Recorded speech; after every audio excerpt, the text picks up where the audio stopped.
This is my extremely concerned and worried demeanor, because I'm going to talk about the disaster that awaits the world economy and the Turkish economy. But first, I have to extinguish this little fire in my room. COVID-19 is not our only problem. Carelessness could kill you. Our videos having gained such a large audience, I mean at least 50 people watch every video, I have decided to expand the scope and to reach out to a broader audience. So I'm going to talk about the world economy, emerging markets, and Turkey this time. And this video is titled The Narrow Road from the Outbreak to Financial Crises. It is really a disaster out there, and I'm sure many of you, if you live in developed countries, except Asia, you understand that COVID-19 is a major menace to humankind. As of yesterday, the United States reported 170,000 cases. Daily cases are now up to 600,000 or so across the world. People are talking about the vaccine saving the game. Yes, there is a vaccine. That's Pfizer-BioNTech's vaccine, which is proven to be 90% effective in human trials. But the vaccine is not the cure. It's not a panacea for the massive outbreak.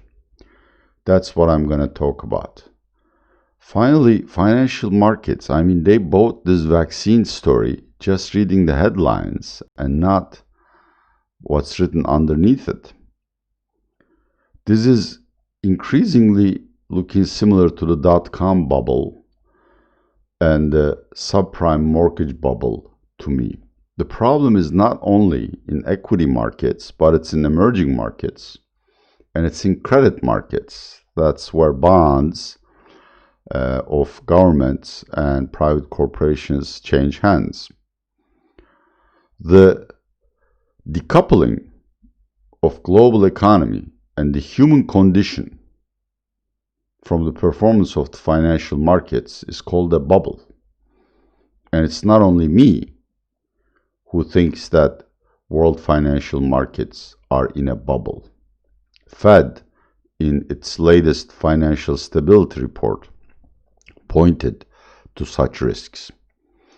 We're not there yet, but at some point, the financial markets and the real economy ought to recouple. Otherwise, we will experience what humanity has experienced since 17th century. Google up or Wikipedia up the tulip mania and then the South Sea craze. It goes on like that. Former Fed chairman Greenspan called this irrational exuberance. We're entering a period of irrational exuberance. There is one major difference.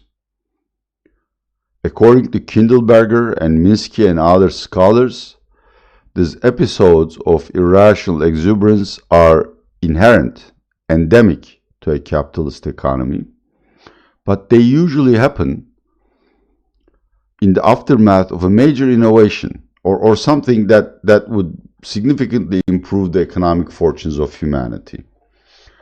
People get overexcited and overbuy. This is understandable. But irrational exuberance in the midst of the worst health crises the world is experiencing since the Spanish influenza of 1915, 1918, just doesn't make sense. Just because Fed is printing money doesn't give me license to waste it in frivolous endeavors. And that's where we are. Okay, so this is an opening speech. Let's look at the facts. As I've said, there is a vaccine, yes, but according to Pfizer's latest note, I read about it, by the end of this year, there would be at most 50 million doses available, and a person needs at least 2 doses to be vaccinated. So at most 25 million people will benefit from it. And it's very obvious who will benefit from it. It's the Zuckerbergs, Elon Musks, and the GOP members in the United States and AKP cronies in Turkey. That's the way the world works. I'm not criticizing. I'm not going to get one. It's fairly sure. I'm not even going to apply for it. Moreover, Pfizer's, again, it might increase capacity, but Pfizer's notes suggest that by the end of 2021, it will have produced only 1.3 billion doses. So roughly enough for 625 million people.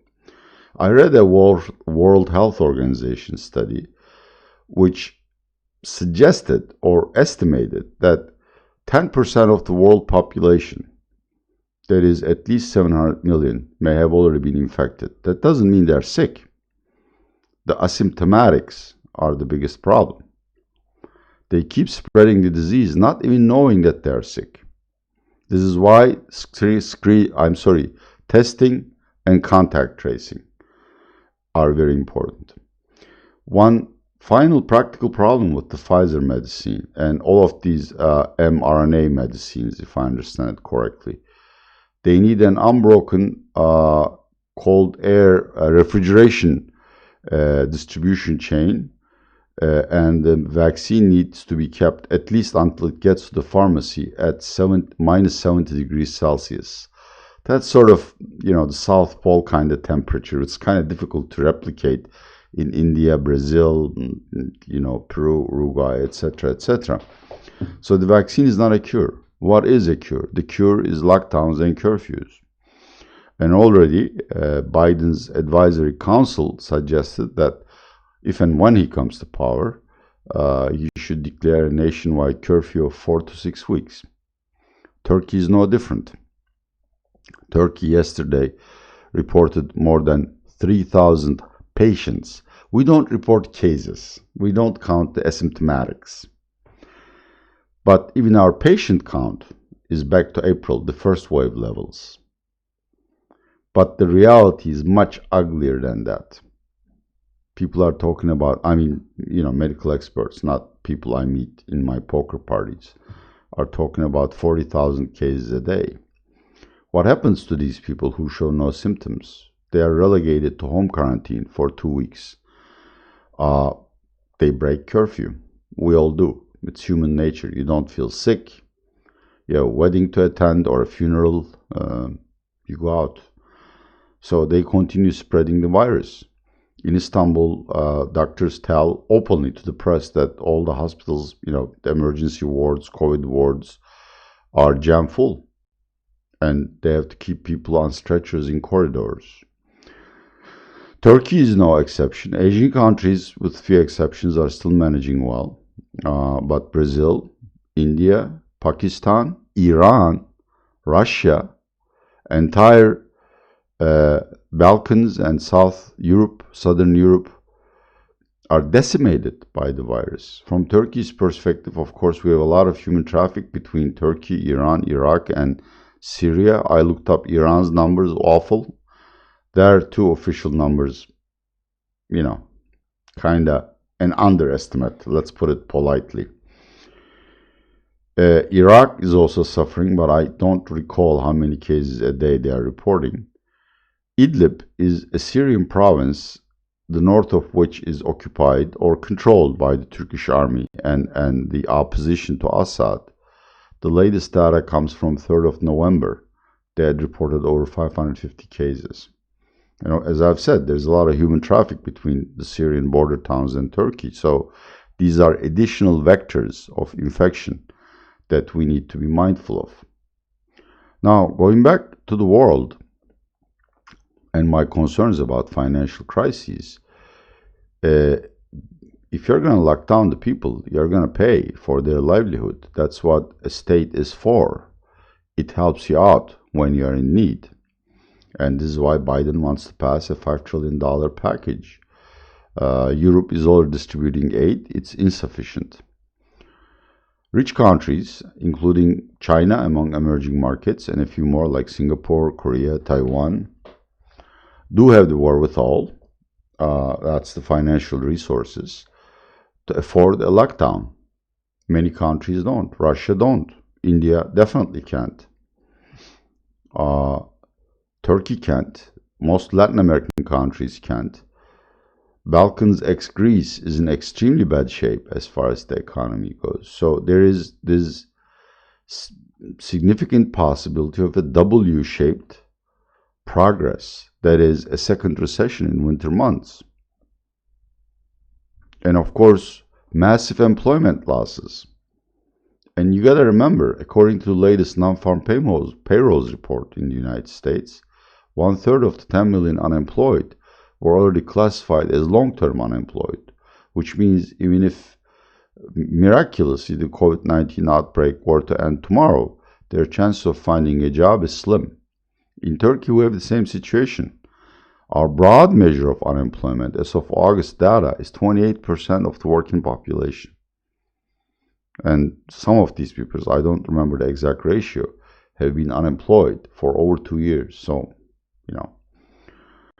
Turkey is a country which is heavily reliant on services and domestic demand. There are millions of small shopkeepers, single entrepreneurs, door-to-door salespersons, etc., etc. And I remember the estimates from the first wave. Complete lockdown lasting 4 to 6 weeks could cause 4 million to 8 million jobs, depending on how it is imposed and what exemptions are provided. So there is no doubt in my mind that Turkey will experience a recession, such as Russia, India, and any other emerging nation outside Asia. The problem is, of course, Asia is an exporter, and if the other countries are not buying, it won't necessarily go into a recession, but it will slow down, because then the only growth engine would be domestic demand, which have always been rather weak in Asia. So what I'm saying is, look, the world is at the precipice of a second recession. Moreover, this time, the damage will be worse. A lot of companies and people who have taken out loans hoping that the outbreak will end will give up hope this time.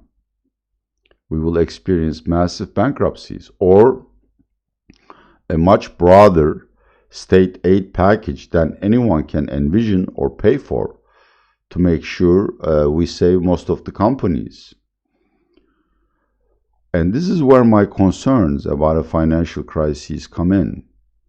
When people talk about financial markets, they look at Wall Street, the equities, which are overpriced in my viewpoint, and that bubble will burst. But the main problem are in the credit markets, are in the banking markets.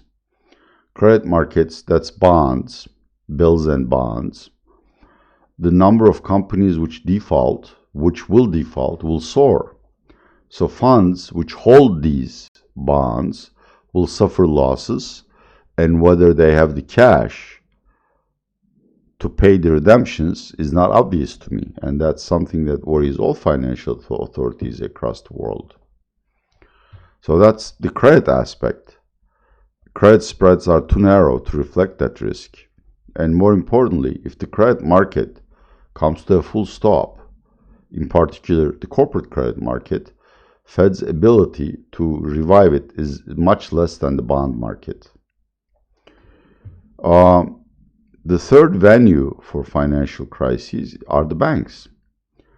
Last week, according to Financial Times, European Resolution Authority, that's their banking authority, told the banks to prepare to make provisions for a new wave of bad loans. Well, obviously, if corporations default and consumers cannot earn money, they will not pay back their loans. The problem is banks will not go down, but their capital base will erode. And when that happens, they will be able to make fewer loans, no matter what the credit profile of the customer is. And remember, there are a lot of cross-border loan flows. Turkey in particular borrows something like $25-30 billion a year in what they call syndicated loans. So it's not the price of the loan. It is my fear that at some point banks might say, sorry, we don't have the cash. We have to preserve it for our own people and corporates. The cessation of banking flows from developed nations or money-centered nations to emerging nations is another cause for crises. And of course, then there's the sovereign defaults. As I shoot this video, another African nation went down. It's either Zimbabwe or Zambia. I'm really sorry. I don't want to offend my vast African audience. But anyhow, sovereign defaults. I don't want to name countries. I'm sure there will be objections, but countries with high debt to GDP ratios, countries that have current account deficits and large budget deficits are all suspect. And the fact, I mean, you would expect financial markets to discount these bad case scenarios in an orderly and continuous manner, which is not what's happening. Fund managers have become numb to risk, so they keep buying or they are not selling, which means all the discounting that needs to take place is going to happen overnight. One day we'll wake up and fund managers will say, wow, these bonds are too expensive, or wow, no more loans, or Russia or Turkey. God, even at 5 times earnings, I won't buy their equity market. And they'll come home. And when they come home, there will be financial crises in several emerging markets. In the case of Turkey, it would be extremely unfortunate if something like that were to happen. Simply because Mr. Erdogan has suddenly changed tack and decided to become the reformer that he was in his first term. I don't know how long that's going to last, but he's making the right sounds. He's talking the talk. We will see whether he's going to walk the walk, but I think he will in the next 3 months, which means we're about to receive a huge dollop of financial capital, maybe to the tune of $10-15 billion. But Turkey cannot live in isolation from the rest of the world. We cannot decouple fully. So even if Turkish conditions are improving, if we are becoming more friendly and welcoming to foreign investors, if the standards of democracy and rule of law are upheld, which are major problems with Turkey, there's a possibility that because of the outbreak and global risk aversion, no money will come to Turkey, and that would exacerbate both our recession and might show Erdogan that reforming doesn't help, which then makes things worse. All in all, dear viewers, things are not going too well. They're not going too well in the United States. They're not going too well in UK or India or Russia or Turkey. Next year will be different. I'm 100% certain that the science of health will come up with a vaccine that's cheap, affordable, and easy to distribute. But for the next 4 or 5 months, we're in dire straits, literally speaking. So be careful in your business relations, in your overseas investment, but most importantly, in your own life. There might come a point in the winter, regardless of where you live, where hospitals will be full to the capacity and there will be no doctors or healthcare workers to help you out if you are feeling sick.